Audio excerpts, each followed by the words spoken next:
এফালে মূল্যবৃদ্ধিৰ জুই আৰু সেই মূল্যবৃদ্ধিৰ জুইত হেনো হাবুডুবু খাইছে জনপ্ৰতিনিধিও খৰচ বঢ়াৰ বাবে হেনো জনপ্ৰতিনিধিও হাবুডুবু খাইছে আৰু যাৰ বাবে মন্ত্ৰী বিধায়কৰ দৰমহা 50% বৃদ্ধি কৰা হ'ব অতি শীঘ্ৰেই কাৰ্যকৰী কৰা হ'ব এই সিদ্ধান্ত 50% একেকোবেই 50% দৰমহা বৃদ্ধি পাব মন্ত্ৰী আৰু বিধায়কৰ নমস্কাৰ প্ৰিয় দৰ্শক মই জয়ন্ত মাধৱ গোস্বামী আপোনাক স্বাগতম জনাইছো নিউজ 18 অসম নৰ্থ ইষ্টৰ ডিজিটেল লাইভলৈ এটা অত্যন্ত গুৰুত্বপূৰ্ণ বিষয় চৌদিশে মূল্যবৃদ্ধিৰ জুই মহঙা হৈছে পিয়াজ সেঞ্চুৰীৰ দিশে গতি কৰিছে পিয়াজৰ দামে নহৰুৰ বজাৰত কিনিব নোৱাৰা অৱস্থা অত্যাৱশ্যকীয় সামগ্ৰীৰ জুই চাই দাম আৰু সেই মূল্যবৃদ্ধিৰ জুইত দগ্ধ হৈ আছে সাধাৰণ জনতা কিন্তু তাৰ মাজতে এইবাৰ জনপ্ৰতিনিধি ৰজা ঘৰৰ খবৰ জনপ্ৰতিনিধিৰ 50% দৰমহা বৃদ্ধিৰ বাবে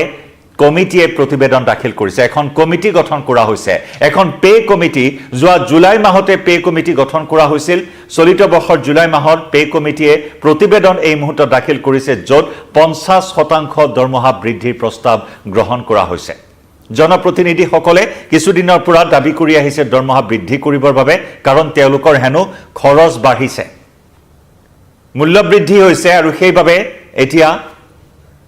জনপ্ৰতিনিধিসকলে মূল্যবৃদ্ধিৰ জুইত হাবুডুবু খাইছে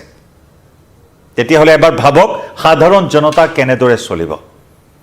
য'ত নেকি মূল্যবৃদ্ধিৰ জুই সৰ্বত্ৰে জ্বলি আছে তাৰ মাজত এতিয়া সৰ্বসাধাৰণ জনতাৰ ওপৰত এটাৰ পিছত আনটো ৰামটাঙন সোধাই আছে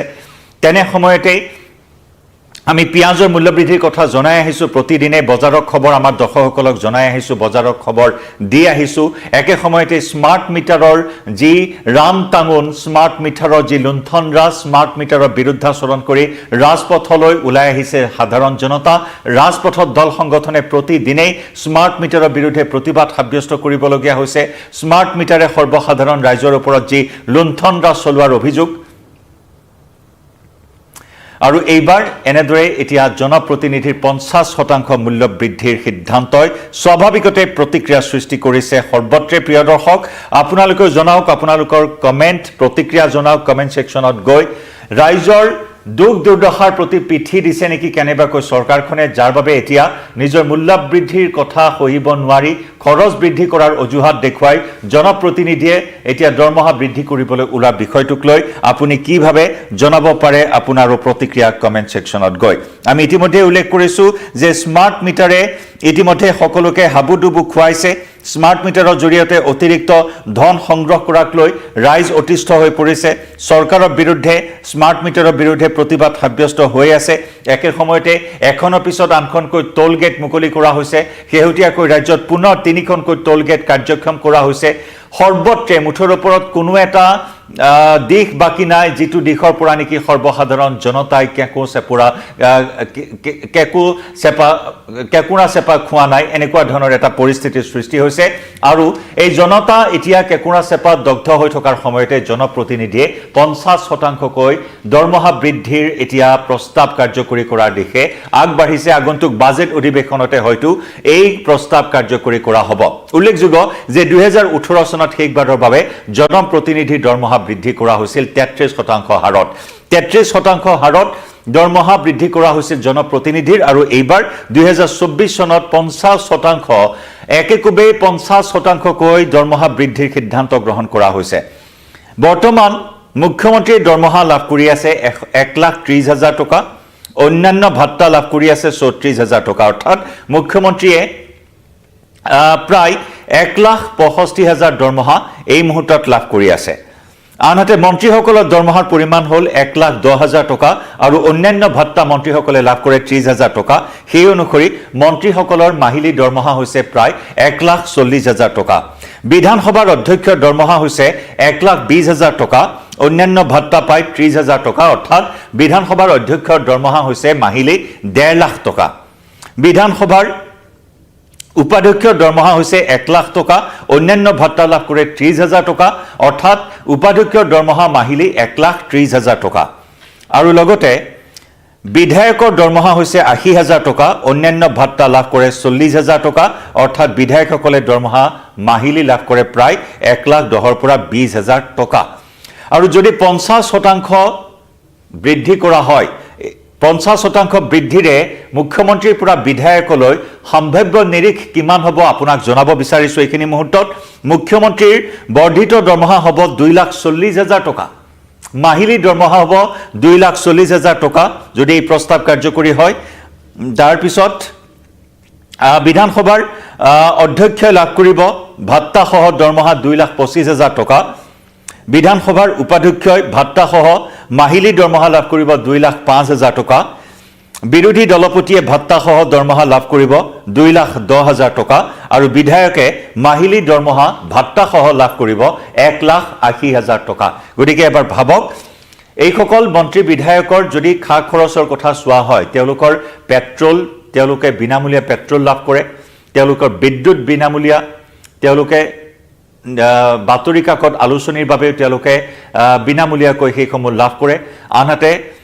গাড়ী বিনামূলীয়াকৈ লাভ কৰে চৰকাৰী আৱাস তেওঁলোকে লাভ কৰে চৰকাৰী আৱাসত যিসকলে নাথাকে জনপ্ৰতিনিধি তেওঁলোকক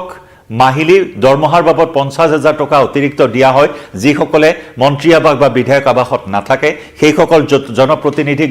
ঘৰ ভৰাৰ বাবদ মাহিলী অতিৰিক্ত 50,000 টকা দিয়া হয় চালক তেওঁলোকৰ বিনামূলীয়া গাড়ী তেওঁলোকৰ বিনামূলীয়া মুঠৰ ওপৰত সা সুবিধাৰ অভাৱ নাই আনকি চিকিৎসা ব্যয় তেওঁলোকৰ বিনামূলীয়া চৰকাৰী কাৰ্যসূচীৰ বাবে প্ৰতিদিনে বাহিৰলৈ যাবলগীয়া হ'লে তেওঁলোকে 2,500 টকাকৈ লাভ কৰে ভাবক এবাৰ জনপ্ৰতিনিধিৰ ইমানখিনি খা সুবিধা থকাৰ পিছত এইবাৰ 50% একে কোবে 50% হাৰত দৰমহা বৃদ্ধিৰ সিদ্ধান্ত যি আমি সম্ভাব্য নিৰিখ আপোনালোকক জনালো পুনৰবাৰ জনাব সম্ভাব্য নিৰিখ মুখ্যমন্ত্ৰীৰ পৰা বিধায়কলৈ ভাত্তাসহ মুখ্যমন্ত্ৰীৰ বৰ্ধিত দৰমহা হ'ব 2,40,000 টকা বিধানসভাৰ অধ্যক্ষৰ দৰমহা হ'ব 2,25,000 টকা উপাধ্যক্ষৰ দৰমহা হ'ব 2,05,000 টকা বিৰোধী দলপতিৰ ভাত্তাসহ দৰমহা হ'ব 2,10,000 টকা আৰু বিধায়কৰ ভাত্তাসহ মাহিলী দৰমহা হ'ব 1,80,000 টকা গতিকে ভাবক এই মূল্যবৃদ্ধিৰ এই জুইত সাধাৰণ জনতাই এতিয়া চলিব নোৱাৰা অৱস্থাৰ সৃষ্টি হৈছে সাধাৰণ জনতাই মুনাখন লৈ বজাৰ কৰিবলৈ যাব নোৱাৰা এটা পৰিস্থিতিৰ সূচনা হৈছে চৌদিশে এতিয়া ৰামটাঙুন টেটু চেপা এতিয়া মূল্যবৃদ্ধিৰ জুইত টেটু চেপা খাবলগীয়া হৈছে সাধাৰণ জনতাই কিন্তু তাৰ মাজত ৰজা ঘৰিয়াৰ এই ডাঙৰ খবৰে স্বাভাৱিকতে প্ৰতিক্ৰিয়াৰ সৃষ্টি কৰিছে সৰ্বত্ৰে গতিকে প্ৰিয় দৰ্শক এই বিষয়টো জনাওক আপোনাৰো প্ৰতিক্ৰিয়া কাৰণ এফালে মূল্যবৃদ্ধি আনফালে টোল গেটৰ মাধ্যমৰ আনফালে স্মাৰ্ট মিটাৰৰ মাধ্যমৰ গতিকে এনেকুৱা পৰিস্থিতিত আপুনি চলিব কেনেকৈ আনহাতে আকৌ জনপ্ৰতিনিধিয়ে হেনো এতিয়া খৰচ বঢ়াৰ বাবে হাবুডুবু খাবলগীয়া হৈছে আৰু সেইবাবে 50% দৰমহা বৃদ্ধিৰ সিদ্ধান্ত বা প্ৰতিবেদন এই মুহূৰ্তত প্ৰস্তুত কৰা হৈছে প্ৰতিবেদন দাখিল কৰা হৈছে ৰাজ্য চৰকাৰৰ প্ৰাক্তন অতিৰিক্ত মুখ্য সচিব হিমাংশু প্ৰসাদ দাসৰ নেতৃত্বত পুনৰ জনাইছো প্ৰাক্তন অতিৰিক্ত মুখ্য সচিব হিমাংশু শেখৰ দাসৰ নেতৃত্বত গঠন কৰা হৈছিল এখন পে কমিটি আৰু এই পে কমিটিয়ে শেহতীয়াকৈ মন্ত্ৰী বিধায়কৰ দৰমহা 50% বৃদ্ধিৰ প্ৰস্তাৱ সম্বলিত প্ৰতিবেদন দাখিল কৰিছে আৰু আগন্তুক বাজেট অধিৱেশনতে হিমাংশু শেখৰ দাসৰ নেতৃত্বত গঠন কৰা এই পে কমিটিৰ প্ৰতিবেদন কাৰ্যকৰী কৰাৰো সিদ্ধান্ত আছে জনাওক আপোনাৰ